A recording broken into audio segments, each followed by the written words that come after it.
Hello बच्चों, let's read the question. The question says a circular loop of radius 12 cm carries a current of 7.2 ampere.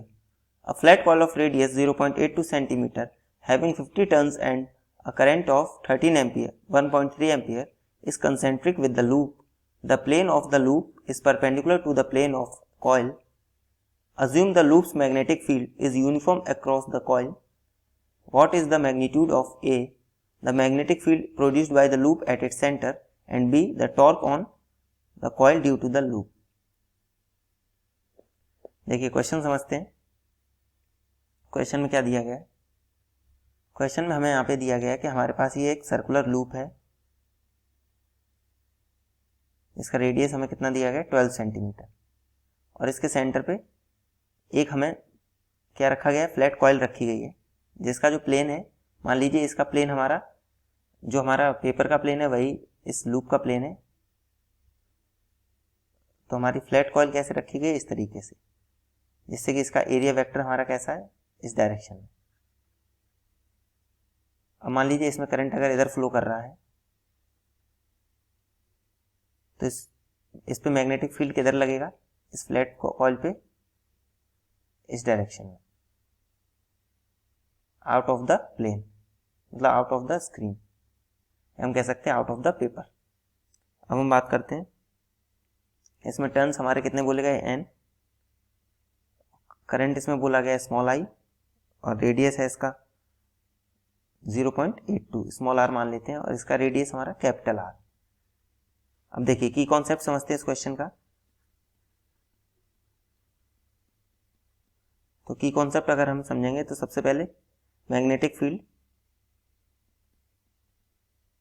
At the centre of current carrying loop. तो magnetic field कितनी होती है हमारी, mu naught I by 2 pi R,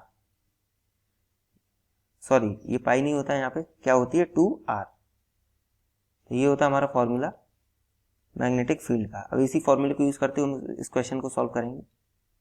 इसके साथ हमें एक formula but और चाहिए होता है हमें।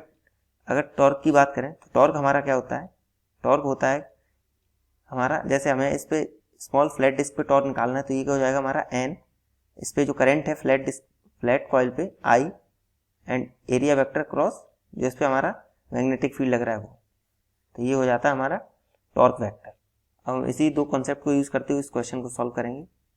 तो फर्स्ट पार्ट की अगर हम बात करें तो बी हमारा कितना हो जाएगा, mu naught by 2R, values put करेंगे तो 4 pi into 10 to power -7, and I की वैल्यू क्वेश्चन में कितनी दी गई है, करंट हमारा कितना फ्लो कर रहा है 7.2 एम्पियर।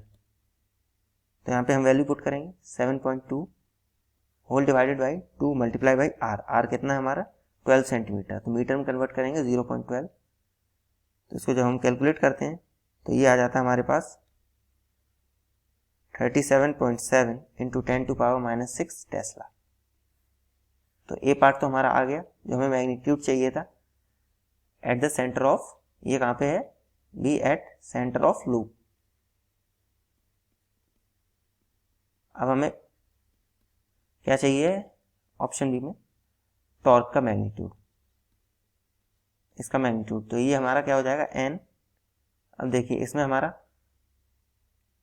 एरिया वेक्टर हमारा इधर है और बी हमारा किधर है, आउट ऑफ द प्लेन, तो एंगल कितना हो जाएगा, area vector is perpendicular to B vector, area vector of flat coil. अब हम बात करते हैं तो ये हो जाएगा हमारे पास एन आई ए क्रॉस बी, जो हमने भी यहाँ पे कैलकुलेट किया है ये भी। तो एन हमारे कितने नंबर ऑफ टर्न्स कितने दिए गए हैं, देखिए क्वेश्चन में नंबर ऑफ टर्न्स दिए गए हमें 50 टर्न्स, तो ये हो जाएगा हमारा 50 मल्टीप्लाई बाई आई कितना दिया गया है 1.3 एम्पियर, और ए बी और साइन थीटा, तो थीटा कितना इनके बीच में 90, तो इसको हम कैलकुलेट करते हैं 50 multiply by 1.3 multiply by area, area हमारा कितना हो जाएगा, एरिया हमारा बात करें तो पाई आर स्क्वायर, आर कितना हमारा 0.82 सेंटीमीटर है, तो इसको 100 से डिवाइड करेंगे मीटर इसका स्क्वायर, मल्टीप्लाई बाई बी हमने कितना कैलकुलेट किया है, ये हमारा 37.7 इंटू 10⁻⁻6। तो इसको हम जब सॉल्व करते हैं तो हमारा टॉर्क का मैग्नीट्यूड कितना आ जाता है 5.2 into 10⁻⁻7 newton metre. This is the value of torque.